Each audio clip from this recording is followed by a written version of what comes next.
Super Mario 64 is my second favorite video game of all time, right behind Super Mario Sunshine. It's a classic, I love it so much. Does it still hold up to this day? Let's get into it.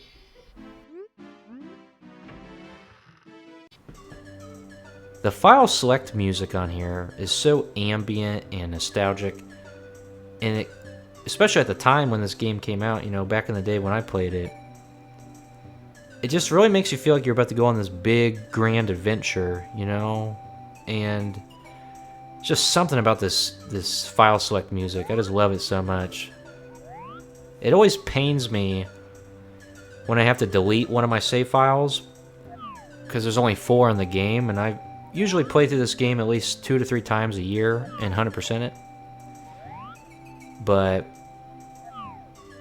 it kind of hurts to delete the save file because it's like an adventure I went on, and I'm basically just erasing it from the cartridge, But I love the file select music. The story is that Princess Peach invites Mario to her castle to eat some cake that she made for him. But as soon as Mario arrives, he's greeted with an evil laugh from Bowser. And so what happened was Bowser invaded Princess Peach's castle and used the power of the Power Stars to trap Princess Peach and the Toads inside the castle's walls. It's up to Mario to save Princess Peach and the Toads that are trapped inside the castle's walls by recovering Power Stars.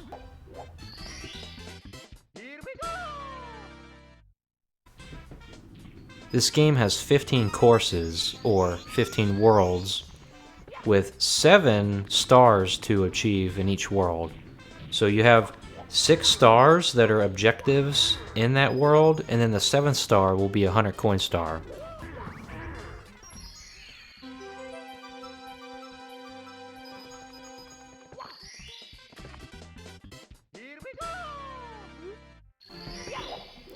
To enter each world in this game, you'll jump through a painting, and presumably Bowser put those paintings up all over the castle because, he just wanted to redecorate after taking control of it.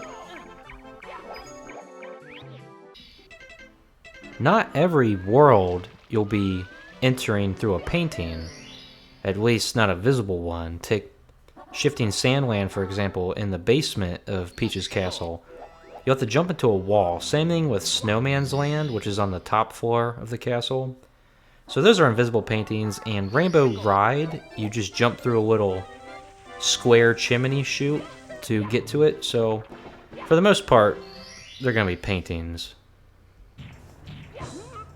In each world, throughout the 6 stars you get from beating the objectives could range from beating a boss like King Bob-omb, racing Koopa the Quick, collecting 8 red coins, which there's 8 red coins to collect in each world.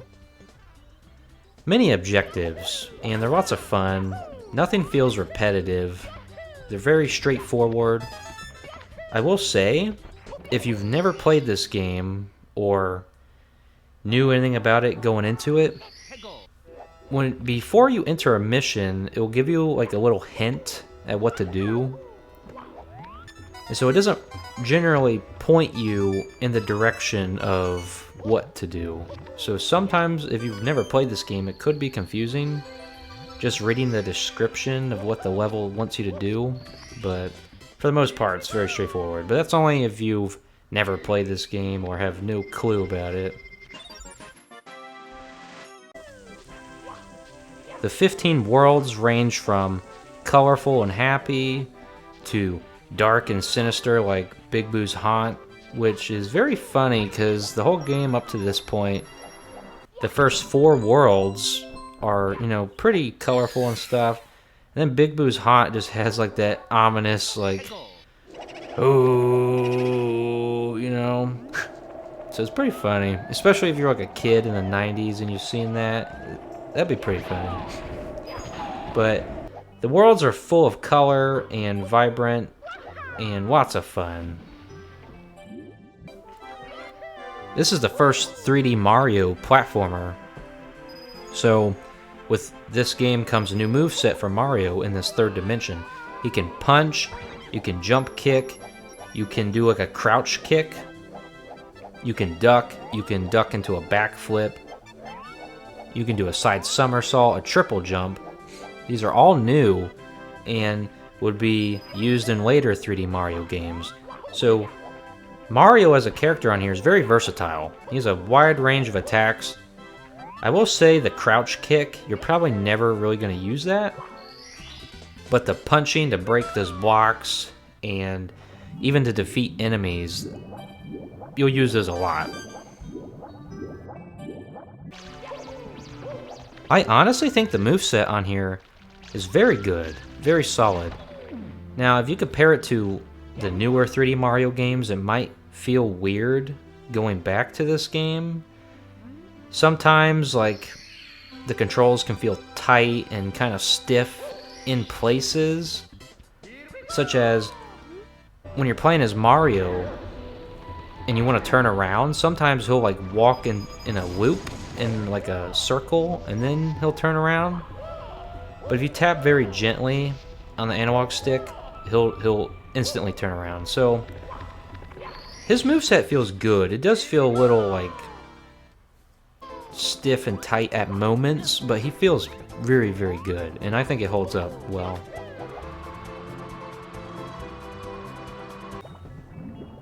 The level design on here is a lot of fun. Tons of platforming and wall jumps and wall kicks you can perform to get to stars.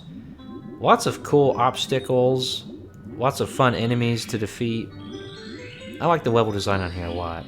Nothing repetitive.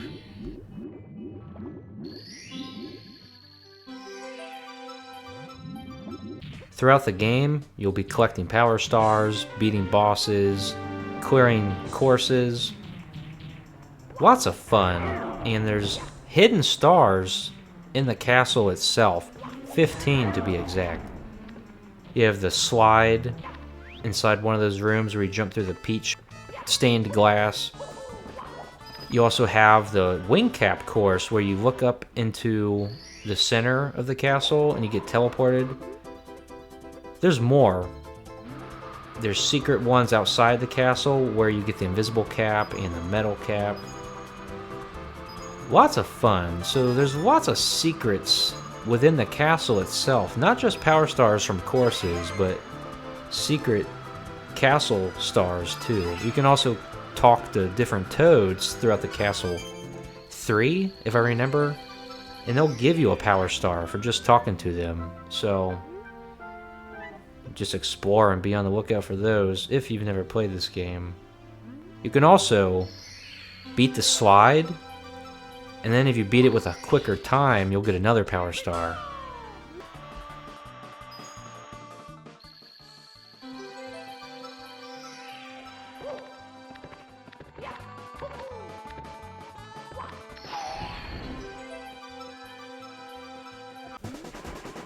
Something very, very cool about Mario 64 is it's very speedrunnable. Even if you're not even trying to speedrun, if you've played this type of game a lot, like me, I've played it a million times, 100%ed it a million times, you can beat these levels like super quick, you know, especially if you know what you're doing. Like, you could probably beat this entire game in like 4 hours if you know what you're doing, if you're just taking your time too, but if you like played it a lot. Very speed runnable, and it's always fun to see like what time you can get. But yeah, so much fun, very speed runnable.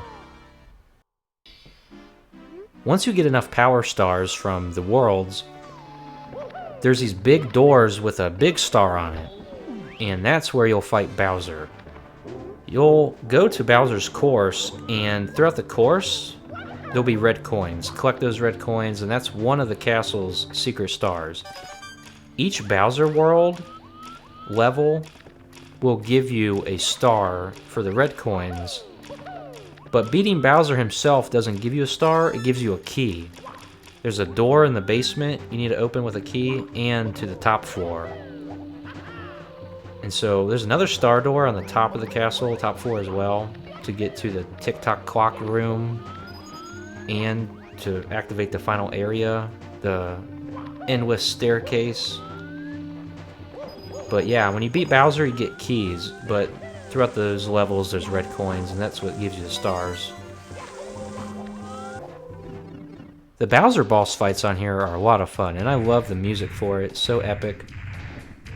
So with Mario, you grab Bowser's tail and you swing him around, and you launch him into one of the bombs, and then he says that iconic quote.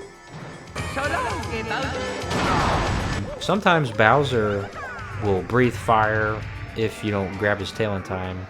He can jump back onto the platform if you miss in later fights, and he can create shockwaves. There's 3 Bowser encounters throughout the whole game, so each one is kind of slightly different. The final boss fight, you'll have to throw him into a bomb 3 times, whereas the first 2 just once, but the second fight with him, he can like tilt the stage and everything, so they're very fun. I love them. The music in this game is incredible. It's so catchy.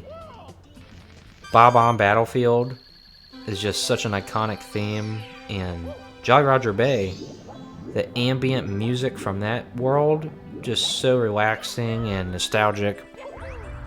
Some tracks will be repeated throughout the game, but that's not a problem. Most games do that anyways. But yeah, the music on here is just so amazing, so catchy, so memorable. You only need 70 power stars to fight the final boss. So if you're stuck up on a star in a world, like you don't know what to do, you can just skip it and go in any order you want, really.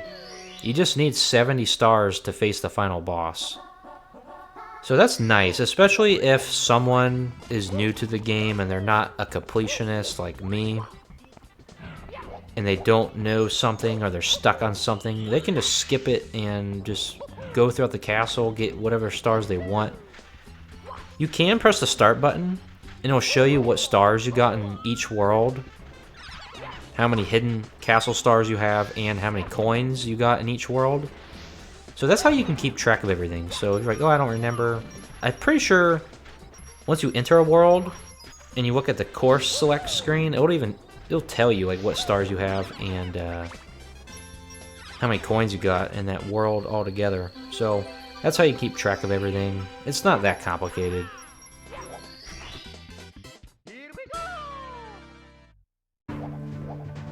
Once you get to the final boss, you'll face Bowser, throw him into a bomb 3 different times. It can be kind of tricky, especially if you haven't done it before. For me, it's not hard, but very epic, lots of fun, and the music, so epic. And the colors all throughout that boss fight just look epic in the arena. Very fun, very frantic, epic.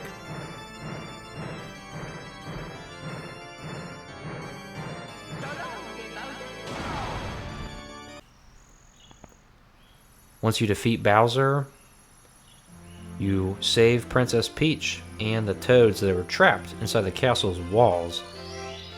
And then the credits roll. And something about the credits that I really, really like is that Mario looks up at the camera, at the screen, and I feel like he's like looking up at you as the player and like thanking you for helping him, you know? Maybe I'm reading too much into it, but I really like that.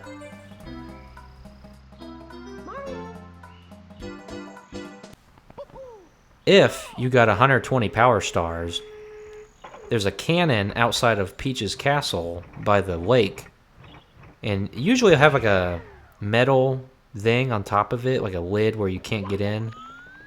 But if you 100% the game, get 120 power stars, you can go inside of it and shoot up onto the castle, Princess Peach's castle, and meet Yoshi. There's 3 1-ups up there, I believe, and then if you talk to Yoshi, he'll give you 100 lives. And so you've beaten the game at that point. I'm not really sure why you would need 100 lives, but it's cool that he does that. But that's a cool little reward for 100% in the game. For also doing that, you get like a little sparkly jump to your triple jump. So that's cool. And you can use a wing cap to fly around Peach's castle in her courtyard. Or outside the castle. And so it's pretty funny because on the box art, that's what he's doing. So it's like showing you what the 100% bonus is on the box art. So that's pretty cool.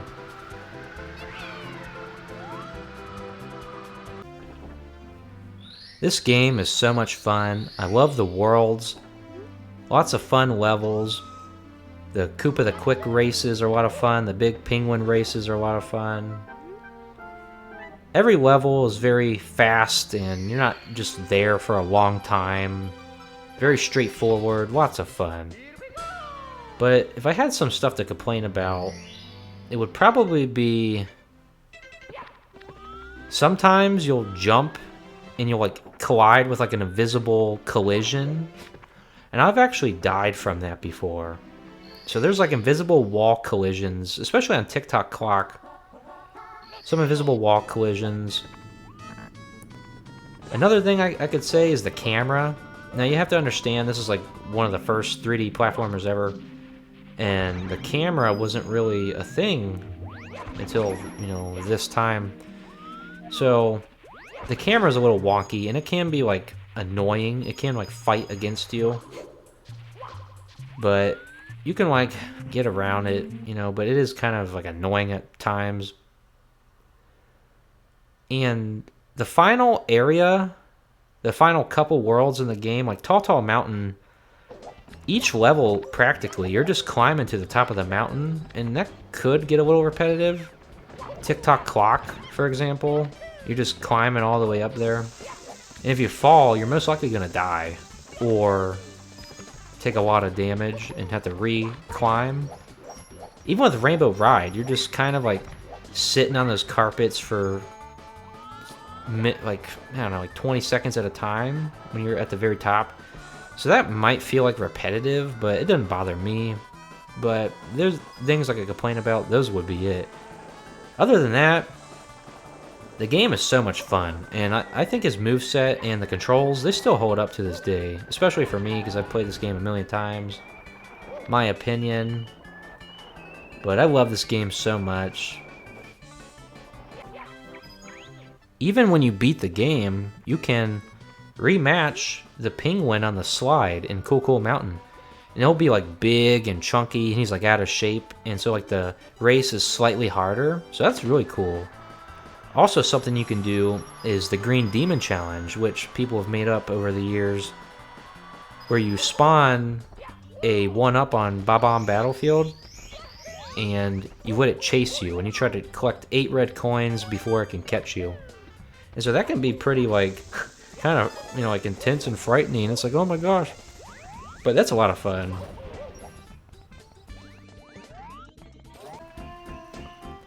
It would have been really cool if Luigi was playable in this game. And from the giant Nintendo Giga Leak we had back in like 2020, it was Giga Leaks of like Yoshi's Island, Mario World, and Super Mario 64. We've seen unused enemies, even the whole character model for Luigi, and people like rebuilt it and shown what he would have looked like, and that's really cool. And I think, if I remember correctly, he wasn't in the game because time constraints or something. But that would have been really cool if he was in the game. Or even if for the 64 DD they made a sequel to this game, that would have been really cool. Or just co-op in general.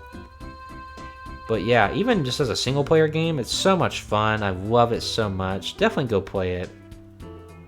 Amazing music, amazing fun level design. Sometimes it can be like a little frustrating, but not really. Not in my opinion. The controls, I like them. I feel like they're still good. They could feel a little stiff and tight at times. The very last 3 areas maybe could feel a little repetitive. Not really, in my opinion, but I would understand someone else's view on that. And the camera can fight against you, but overall, it's still a classic. It holds up to this day, and Hopefully one day we'll get a full-on remake, not including the 64 DS version, like just a full-on console remake that's very faithful to the original, unlike the DS version that did its own thing. But maybe one day, maybe for the 35th anniversary, 35th, I mean 40th. But yeah, man, amazing game. Go play it. I'll see you next time.